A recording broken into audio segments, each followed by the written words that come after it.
Posibleng magdeklara ng price freeze ang Agriculture Department sa mga lugar na apektado ng Bagyong Tino. Kasunod yan ng deklarasyon ni Pangulong Ferdinand R. Marcos Jr. ng State of National Calamity. Yan ang ulat ni Vel Custodio. Kasunod ng deklarasyon ni Pangulong Ferdinand R. Marcos Jr. ng State of Calamity dulot ng pinsalang iniwan ng Bagyong Tino at bilang paghahanda sa epekto ng Bagyong Uwan, inanunsyo ng Department of Agriculture na posibleng magtakda ng price freeze sa mga piling lugar na lubhang apektado ng kalamidad. If we need to do a price freeze, we will do so, but unfortunately, wala, kasi high value crops, medyo there's 60 commodities yan So we have to really identify kung ano yung mas-short depende sa tinamaan ng bagyo. If the market of a particular province is Metro Manila, then pwedeng sa Metro Manila mag-price freeze. Ayon kay Agriculture Secretary Francisco Chu Laurel Jr., may inisyal na 255 million worth ng agricultural inputs na tulong sa mga magsasaka at mangingisdang nasalanta ng Bagyong Tino. Kabilang dito ang mga pataba, feeds, pesticides at mga pang-repair sa bangka.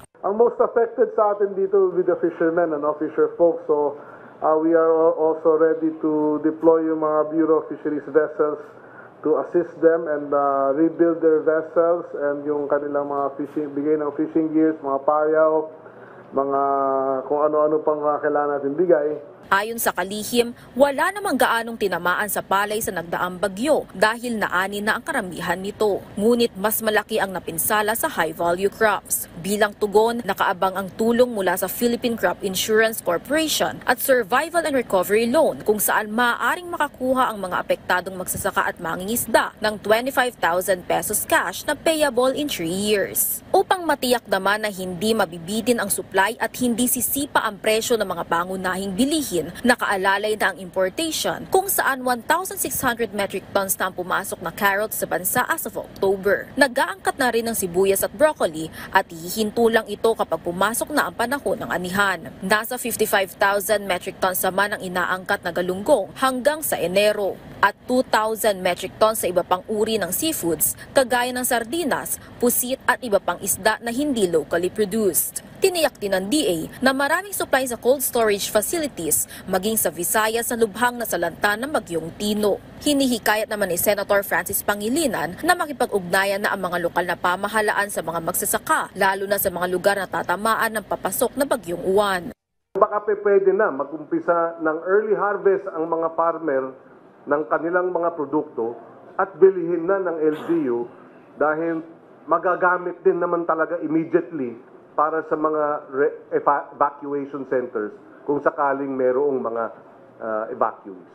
Sa ilalim ng Executive Order 101 o pagpapalakas sa implementasyon ng Sagip-Saka Act, pinapayagan na rin ang national government agencies, government-owned and controlled corporations at local government units na bumili ng storm damage palay, lalo na ngayong inaasahang tatama ang Bagyong Uwan sa rice-producing region sa Northern Luzon.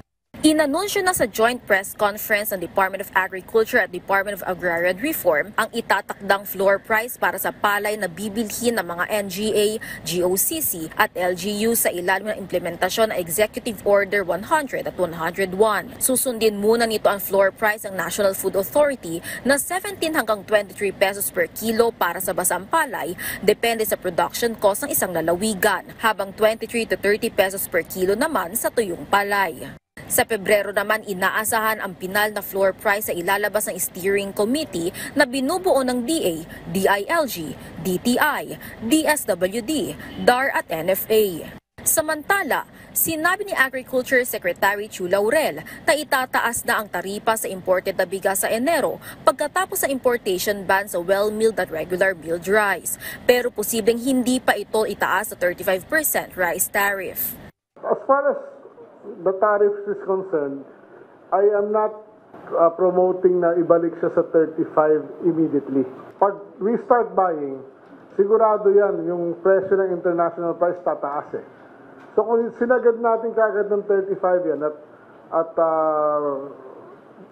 we start buying, ang presyo niyan from 450, minimum yan, $50 more yan sa international market. And if we impose a 35% immediately ng tax then tingin ko ang consumer natin tatamaan. One thing is for sure, it will not be 15%. Posibleng sa December 15, magkakaroon ng internal decision patungkol sa itatatag na taripa sa aangkating bigas sa Enero. Vel Custodio para sa Pambansang TV sa Bagong Pilipinas.